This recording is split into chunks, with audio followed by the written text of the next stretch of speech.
세상을 떠돌며 가장 위험하고 냉혈한 여성 12명. 과학은 여성의 범죄율이 일반적으로 남성보다 69% 낮다고 밝혔지만 역사 속에는 끔찍한 범죄를 저지른 여성들이 적지 않다는 사실을 알고 계셨나요? 폭행범에서 범죄 조직 운영에 이르기까지 남성이 할 수 있는 일에 여성도 결코 뒤처지지 않습니다.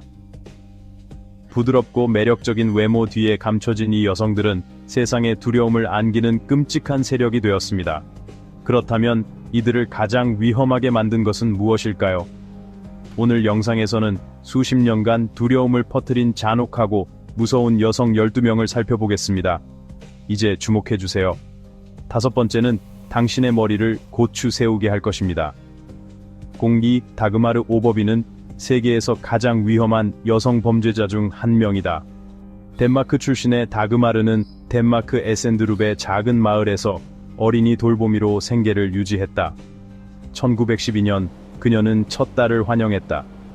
1915년 다그마르와 그녀의 딸은 코펜하겐으로 이사했다. 그곳에서 다그마르는 아이를 가질 수 없는 가족과 아기를 키울 수 없는 여성들을 연결하는 고아원을 열었다. 아이들은 적합한 부모를 찾을 때까지 다그마르의 돌봄을 받았다. 이 불법 시설은 원치 않는 임신을 한 여성들이 그 결과를 처리할 수 있는 피난처가 되었다. 어떤 여성들은 아기를 수수료를 받고 내놓는 것을 수익성 있는 사업 기회로 보기도 했다. 그러나 누구도 이 고아원이 보이는 것처럼 행복하고 즐거운 곳이 아니라는 것을 상상할 수 없었다. 1913년부터 1920년까지의 보고서에 따르면 다그마르는 16명의 아이들에게 해를 끼쳤다. 그녀의 범죄가 발견되지 않았다면 더 많은 희생자가 있었을지도 모른다. 원치 않는 임신을 한 젊은 어머니 캐롤라인 아이지세는 자신의 아이를 입양해줄 가족을 찾는 광고를 내었다. 여성 범죄자들은 그 광고를 보고 캐롤라인에게 연락해 아기가 적당한 가족을 찾을 때까지 돌보겠다고 제안했다. 그러나 딸을 다그마르의 고아원에 보낸 지 단 이틀 만에 캐롤라인은 자신의 결정을 후회하고 다시 데려가기로 결정했다. 그러나 그녀가 도착했을 때 그녀의 딸이 이상하게도 문서나 동의서 없이 이미 입양되었다고 전해 들었다. 다그마르는 가족의 주소를 잊어버렸다고 둘러댔다. 캐롤라인의 모성 본능과 커져가는 불안감은 그녀로 하여금 경찰에 전화를 걸게 만들었다. 경찰이 웨스터브로에 있는 다그마르의 시설에 도착해 수사했을 때 수많은 끔찍한 세부 사항이 드러났다. 먼저 그들은 낡고 주름진 여러 조각의 옷을 발견했다. 수사가 확대되면서 서랍에서 작은 뼈들이 발견되었다. 다그마르 오버비는 즉시 체포되었다. 경찰서에서 그녀는 16명의 어린이의 생명을 앗아갔다고 자백했다. 1921년 법원은 다그마르에게 사형을 선고했지만 당시의 왕 크리스티안 10세는 여성에게 사형을 폐지하기로 결정했다. 따라서 그녀의 형은 무기징역형으로 감형되었다. 다그마르 사건에서 교훈을 얻은 덴마크 정부는 1923년에 입양 아동의 권리와 고아원의 면허 요건에 관한 법을 통과시켰다. 라 03 그리셀다 블랑코. 플로리다 마이애미의 코카인 퀸으로 알려진 이 여성은 세계에서 가장 위험한 여성 중 한 명입니다. 1943년 콜롬비아에서 태어난 그리셀다는 어린 시절부터 삶의 어두운 면을 접하게 되었습니다. 3살 때 그녀와 어머니는 마약의 낙원으로 알려진 메데인으로 이사했습니다. 그리셀다는 절도와 싸움으로 경찰서에 자주 출입했습니다.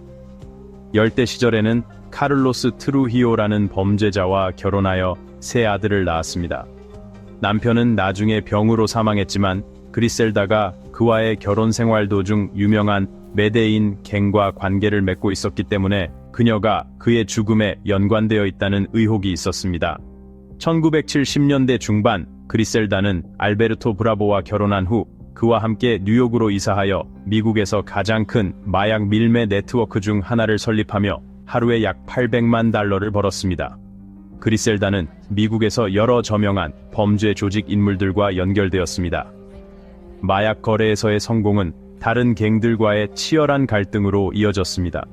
1970년대 후반 그리셀다는 라이벌 갱의 리더를 제거하여 자신의 위상과 명성을 더욱 확고히 하였습니다. 이 사건 이후 그녀는 코카인 퀸으로 알려지게 되었습니다. 1975년 법집행기관은 150kg의 마약 배송에 대한 제보를 받고 수사를 시작했습니다. 그들은 그리셀다를 포함하여 30명 이상의 범죄자와 연관지었습니다. 하지만 경찰이 조사하는 동안 그리셀다는 안전하게 콜롬비아로 도망쳤습니다. 첫 남편의 죽음 이후 그리셀다는 두 번째 남편 알베르토와의 재정 분쟁으로 그를 비난하며 생명을 빼앗기도 했습니다. 어떤 사람들은 그리셀다가 알베르토를 직접 총으로 쏘았다고 주장하며 그는 그녀에게 우지를 쏘았다고 말합니다. 반면 다른 이들은 그녀가 파블로 에스코바르를 고용해 그의 생명을 빼앗게 했다고 주장합니다. 약 1년 후 그리셀다는 또 다른 범죄 두목인 디오 세풀베다와 결혼했습니다. 그들의 결혼은 짧았지만 한 아들을 두었습니다. 그리셀다는 아들을 메데인으로 데려가고 디오와의 연락을 끊었습니다. 보도에 따르면 디오는 아들을 만나러 갔다가 공격당했습니다. 경찰은 라이벌 갱을 의심했지만 일부 소식통은 그리셀다가 그의 죽음에 개입했다고 주장합니다. 그럼에도 불구하고 경찰은 그리셀다를 생명 빼앗기 혐의로 기소할 충분한 증거를 확보하지 못해 그녀에게 블랙 위도우라는 별명을 안겨주었습니다. 권력 다툼과 라이벌 갱과의 폭력적 충돌은 계속되었고 이는 그녀의 코카인 퀸으로서의 두려운 명성을 더욱 확고히 했습니다. 그리셀다는 그녀의 길을 가로막거나 자신에게 돈을 빚지고 있는 이를 제거하는 것으로 유명했습니다. 경찰은 그리셀다의 마약 밀매 작업에 여러 차례 급습했지만 그녀를 붙잡는 데 실패했습니다. 그녀는 항상 교활하고 기만적인 전술로 체포를 피했습니다. 1985년 2월 그리셀다는 캘리포니아 어바인에서 DEA 요원들에 의해 체포되었습니다. 그녀의 재판은 1985년 6월에 시작되어 마약 밀매, 소지 및 유통으로 15년형을 선고받았습니다. 9년을 복역한 후 그리셀다는 1914년 생명 빼앗기 혐의로 다시 재판을 받았습니다. 경찰은 라이벌 갱 리더인 알프레도의 가족을 학살한 사건과 관련된 충분한 증거를 수집하지 못했지만 그녀의 악명은 여전히 남아 있었습니다. 인도의 여왕으로 불리는 플란데비는 인도 역사상 가장 위험하고 악명 높은 여성 범죄자 중 한 명입니다.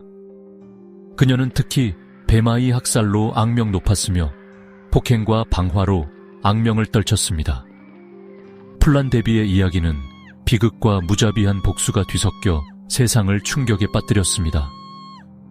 가난한 가정에서 태어난 플란은 어린 시절부터 폭력에 시달렸습니다. 그녀는 인도의 높은 사회적 계급인 라지푸트 계급의 남성 22명에게 폭행을 당했습니다. 이 암울한 시기를 견뎌낸 플란은 복수를 다짐하며 이 남성들을 납치하여 베마이에서 22명을 학살했습니다. 이 복수극으로 인해 그녀는 악마라는 별명을 얻었습니다. 플란은 1983년에 체포되어 자신의 범죄로 11년형을 선고받았습니다. 하지만 석방 후 그녀는 인도 의회 의원으로 선출되어 억압받는 사람들의 권리를 옹호하는 저명한 정치인이 되었습니다. 과거에서 벗어나려는 노력에도 불구하고 플란은 자신의 범죄의 그림자에서 벗어날 수 없었습니다. 2001년 플란데비는 뉴델리에 있는 자신의 집 앞에서 암살당했습니다. 그녀의 죽음은 폭력, 복수, 비극으로 가득했던 삶의 끝을 알렸고 인도의 범죄 및 정치 역사에 지울 수 없는 흔적을 남겼습니다. 에르제베트 바토리는 역사상 가장 악명 높은 가해자 중 한 명으로 알려져 있으며 기네스 세계 기록에 공식 등재되어 있습니다. 바토리는 1285년에서 1210년 사이에 600명이 넘는 젊은 여성들을 살해한 것으로 추정됩니다. 1960년 헝가리의 명문 귀족 가문에서 태어난 에르제베트 바토리는 폴란드 국왕과 트란실바니아 공작을 포함한 중요한 정치적 인맥을 가지고 있었습니다. 이러한 인맥은 그녀에게 부와 권력을 제공했을 뿐만 아니라 그녀의 잔혹한 행위가 드러났을 때 법적 책임에서 벗어날 수 있도록 보호해 주었습니다. 바토리는 15세의 나이에 너다시 프란츠 백작과 결혼했고 부부는 체이테 성에서 살았습니다.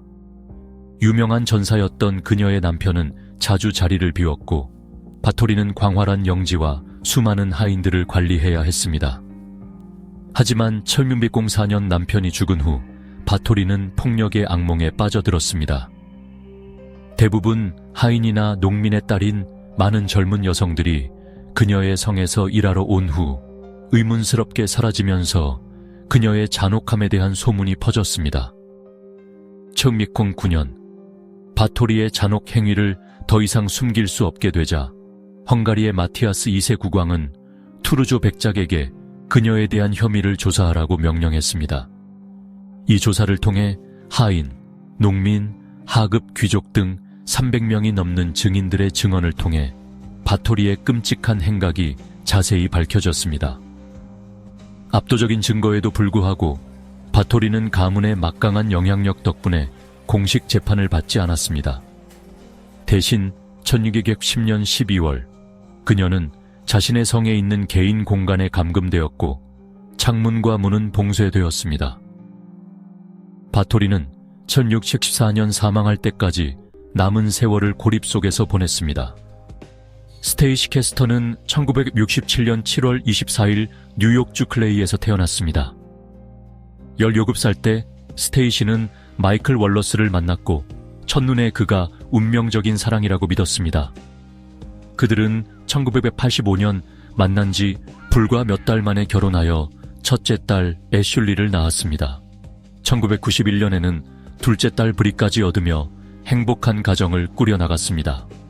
스테이시는 구급대원 파견 회사에서 일했고 마이클은 정비공이었습니다. 맞벌이를 했지만 부부의 수입은 충분하지 않았습니다. 스테이시에 따르면 마이클은 둘째 딸 브리와 유난히 가까웠다고 합니다. 스테이시는 첫째 딸 애슐리의 마음에 상처를 주지 않기 위해 애슐리의 가장 친한 친구가 되었습니다. 겉으로는 아이들과 화목해 보였지만 부부 사이에는 보이지 않는 벽이 존재했고 뚜렷한 이유 없이 점점 멀어져 갔습니다. 1999년 말부터 마이클은 잦은 병치레, 감기, 호흡 곤란, 끊이지 않는 기침으로 점점 몸이 안 좋아지기 시작했습니다.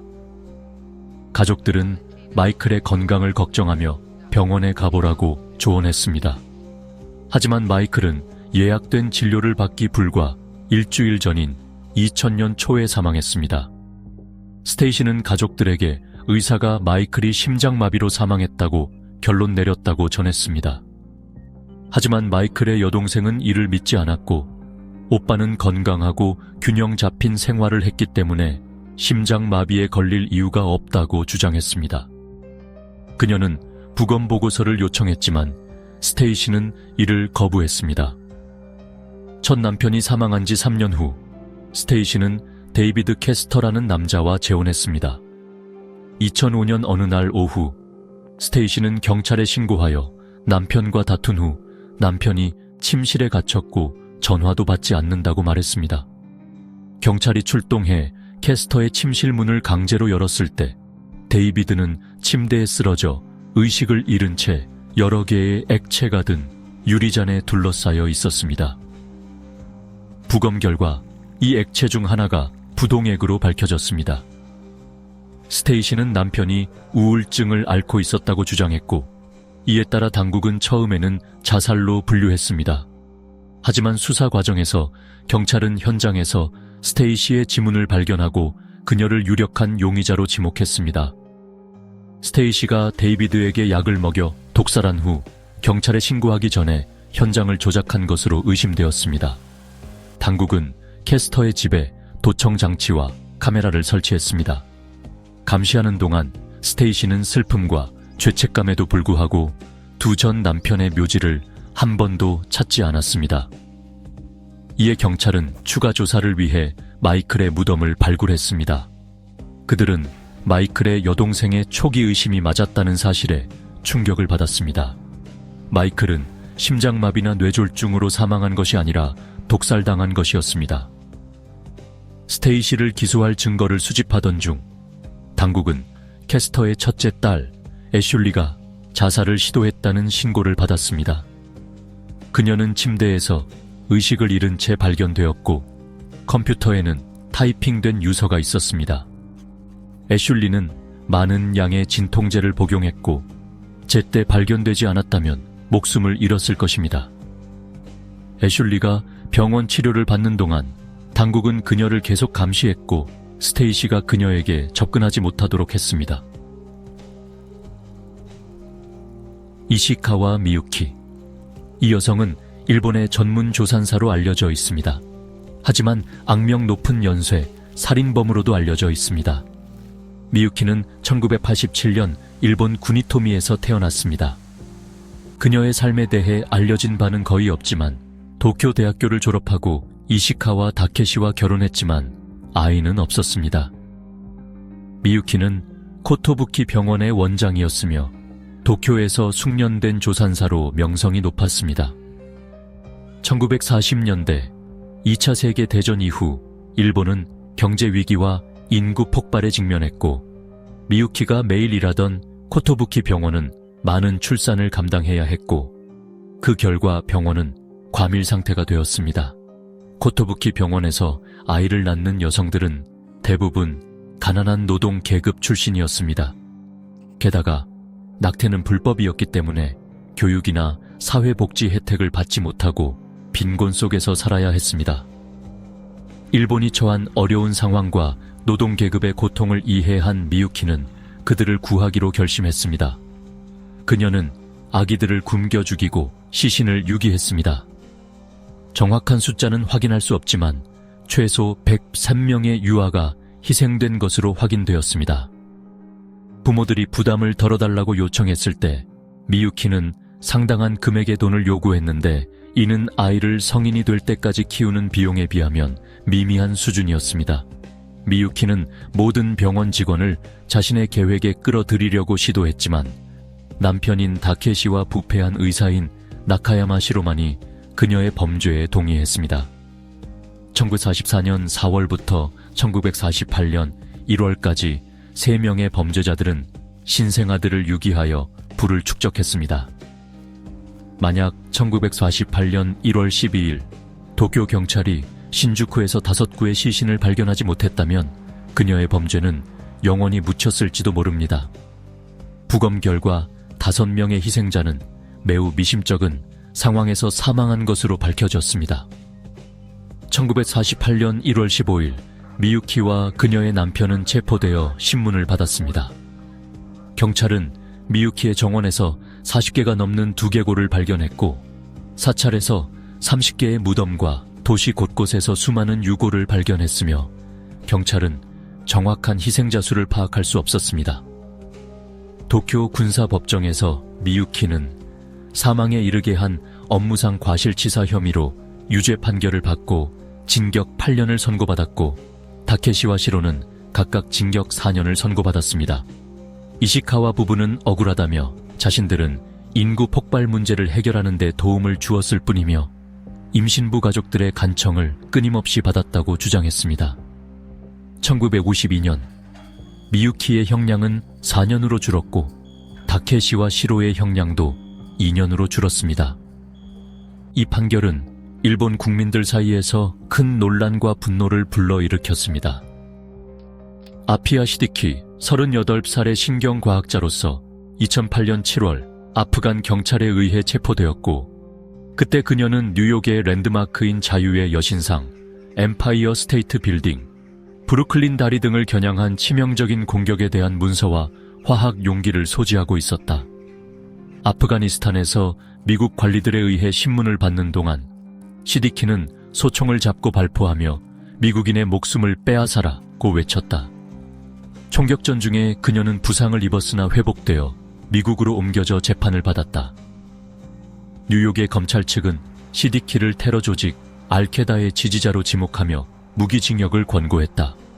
미국 검찰의 프리트 바라라, 피레트 바라라는 성명을 통해 배심원은 아피아 시디키가 아프가니스탄에서 복무 중인 미국인과 아프간 군인을 암살하기 위해 공모했다고 만장일치로 판단했다.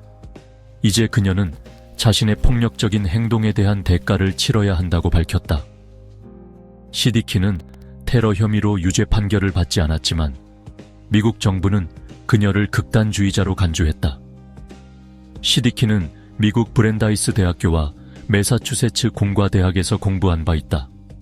그녀는 2003년 9.11 공격의 배후인 칼리드 셰이크 무하메드와 관련된 알케다 관계자와 결혼한 후 파키스탄으로 돌아갔으며 파키스탄은 시디키에 대한 미국의 판결을 비난하며 그녀가 무죄이고 미국 교도소에서 학대받았다고 믿었다. 시디키의 변호사들은 그녀가 정신건강 문제를 앓고 있다고 주장했다. 선고 후 시디키의 지지자들은 카라치, 라오르, 페샤와르와 같은 주요 파키스탄 도시에서 시위를 벌였다. 그들은 반미 구호를 외치며 일부 지지자들은 시디키가 석방되지 않을 경우 미국 영사관 앞에서 시위하고 건물을 공격하겠다고 다짐했다. 마리아 리치아르디는 이탈리아 나폴리에서 가장 강력하고 두려운 마피아 조직 중 하나인 카모라 범죄 조직의 수장이다. 그녀는 보스와 리틀걸라, 피콜리나라는 별명으로 알려져 있다. 마리아 리치아르디는 범죄 세계에서 가장 영향력 있는 인물 중 하나로 성장했다. 범죄 가정에서 태어난 그녀는 마피아 세계의 불문율에 익숙했다. 그녀는 가족의 범죄 사업을 인수했을 뿐만 아니라 자신의 지도 아래 이를 강력한 마피아 제국으로 발전시켰다. 남편과 형이 갱단 갈등으로 암살당한 후 마리아는 빠르게 조직을 장악하며 뛰어난 관리 능력과 결단력을 보여주어 어떤 마피아 보스와도 맞먹는 위상을 갖췄다.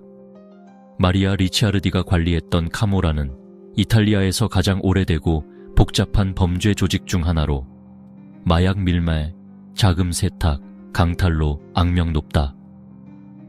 마리아는 불법 마약 거래에만 관여한 것이 아니라 사기 입찰, 자금 세탁, 뇌물 수수에도 가담하여 강력한 지하 금융 네트워크를 구축하는 데 도움을 주었다. 마리아의 지도의 카모라는 마약 밀매를 포함한 다양한 범죄 활동으로 확장되었다. 그녀의 주요 결정 중 하나는 손실을 피하고 사업을 안정시키기 위해 내부 갱 갈등을 종식시키는 것이었으며 이를 통해 조직의 수익을 증가시켰다. 그러나 대규모 마약 밀매 작업이 실패하면서 내부 갈등이 심화되었고 이로 인해 마리아가 주 오케스트레이드 한 숙청이 초래되었다. 그녀의 강인함과 힘 덕분에 마리아 리치아르디는 이탈리아 범죄 세계에서 가장 영향력 있는 인물 중 하나로 급부상하였고 경찰이 수배하는 인물 중 하나가 되었다. 1999년 그녀는 여러 폭행 사건 및 기타 범죄와 관련하여 이탈리아에서 가장 원텟 인물 30명 중 하나로 지목되었다. 이후 마리아는 숨어 지내게 되었고 강력한 보호 네트워크 덕분에 수년 동안 잠행했다가 2001년 처음으로 체포되었다. 체포 후 마리아는 마피아 조직과 관련된 여러 혐의로 유죄 판결을 받았고 감옥에 있는 동안에도 여전히 그녀의 갱을 운영하고 있다고 믿어졌다. 2009년 그녀는 형기를 마치고 석방되었지만 범죄 생활을 결코 포기하지 않았다. 감옥에 있는 동안에도 마리아는 카모라를 계속 통제하고 범죄 활동을 지휘하고 있었다고 보고되었다. 2021년 마리아 리치아르디는 스페인으로 가는 도중 다시 체포되었다. 이탈리아 경찰은 그녀가 국외로 도주하려던 중 로마 공항에서 발견되어 체포하였다.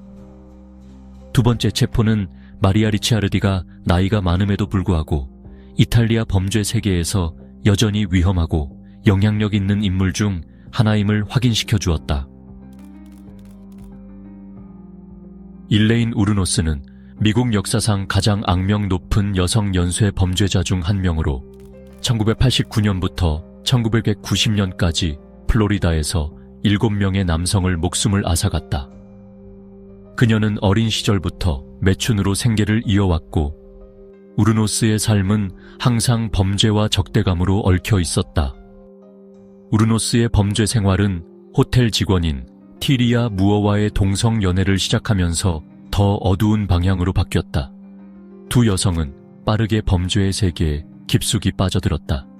우르노스는 매춘으로 번 돈으로 둘의 생활을 지원했지만 그 자금은 부족하였다. 이로 인해 그 커플은 더 잔혹한 방법으로 돈을 벌기로 계획하게 되었다. 우르노스는 자신의 고객들을 외진 장소로 유인하여 그들을 살해하고 강탈하기 시작했다. 범행 후 우르노스는 무어가 기다리고 있는 차로 돌아가 빠르게 현장을 떠났다. 2년에 걸쳐 우르노스는 이러한 방식으로 총 7명의 남성을 생명에서 빼앗았다. 궁극적으로 이들의 범죄 행위는 미국 경찰이 몇 달간의 조사와 감시 끝에 두 여성을 체포하면서 끝났다. 그러나 티리아 무어는 신속하게 경찰에 협조하며 자신을 보호하기 위해 우르노스를 증언했다. 일레인 우르노스는 자신의 범죄로 인해 6개의 사형 선고를 받았다. 2002년 10월 9일 일레인 우르노스는 사형주사로 처형되었다. 캐서린 메리 나이트는 남편의 생명을 빼앗은 혐의로 호주에서 무기징역을 선고받은 첫 번째 여성입니다. 1955년 11월 24일 알코올 중독자인 아버지를 둔 가정에서 태어난 캐서린은 11살까지 여러 가족 구성원에게 잦은 학대를 받았습니다. 폭력적인 아버지의 영향으로 인해 캐서린은 자주 작은 아이들을 괴롭혔습니다. 한 번은 캐서린이 무기를 사용해 그부와 싸우다가 교사를 다치게 해 자기 방어를 이유로 문제에 휘말리기도 했습니다. 15살의 캐서린은 학교를 중퇴하고 공장에서 원단 커터로 일하며 돈을 벌기 시작했습니다. 12달 후 그녀는 자신이 꿈꾸던 직업이라고 묘사한 현지 도축장에서 일을 찾았습니다. 캐서린은 자신의 열정과 능력으로 금방 자신의 칼을 가진 수석 정육업자가 되었습니다. 그녀는 집 곳곳에 칼을 걸어두고 침대 옆에도 두어 언제 어디서든 사용할 수 있도록 할 정도로 자신의 직업을 사랑했습니다. 1973년 캐서린은 술에 취한 노동자 데이비드 스탠포드 켈렛을 호텔에서 일어난 싸움을 통해 만나게 되었습니다. 데이비드가 지고 있을 때 캐서린이 개입하여 그를 구해주었습니다. 호주 아버딘에서 캐서린은 자신에게 도전하는 사람과 싸울 준비가 되어 있다는 것으로 유명했습니다. 이 사건 덕분에 데이비드는 캐서린을 존경하게 되었고 그녀를 쫓아 1974년에 결혼했습니다. 하지만 결혼 첫날 밤 캐서린이 자신의 필요를 채우기 전에 데이비드가 잠들어 버린 사건 후 그는 자신의 결정에 빠르게 후회하게 되었습니다. 이후 두 사람의 결혼 생활은 끊임없는 싸움으로 가득 차 있었습니다. 1976년 5월 첫 딸 멜리사 앤이 태어난 지 얼마 되지 않아 데이비드는 퀸즐랜드의 다른 여성을 위해 캐서린을 떠났습니다. 배신의 충격은 캐서린을 더욱 부정적인 상태로 몰아넣었고 그녀는 신생에게 분노를 표출했습니다. 캐서린은 멜리사를 아이 침대에 넣고 방 안에서 던져 아이를 계속 울리게 했습니다. 간호사들은 아기의 안전을 위해 캐서린과 아이를 신속히 분리했고 캐서린은 산후 우울증으로 진단받아 세인트 엘모 병원에 입원하게 되었습니다. 실패한 결혼 후 캐서린은 다른 두 남성과 관계를 가졌지만 여전히 행복한 결말은 찾지 못했습니다. 그 두 남자는 데이비드 소더스와 존 칠링워스였습니다.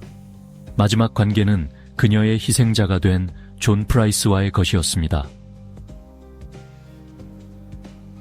1998년 두 사람은 존이 캐서린과 결혼하기를 거부했을 때 격렬한 논쟁을 벌였습니다.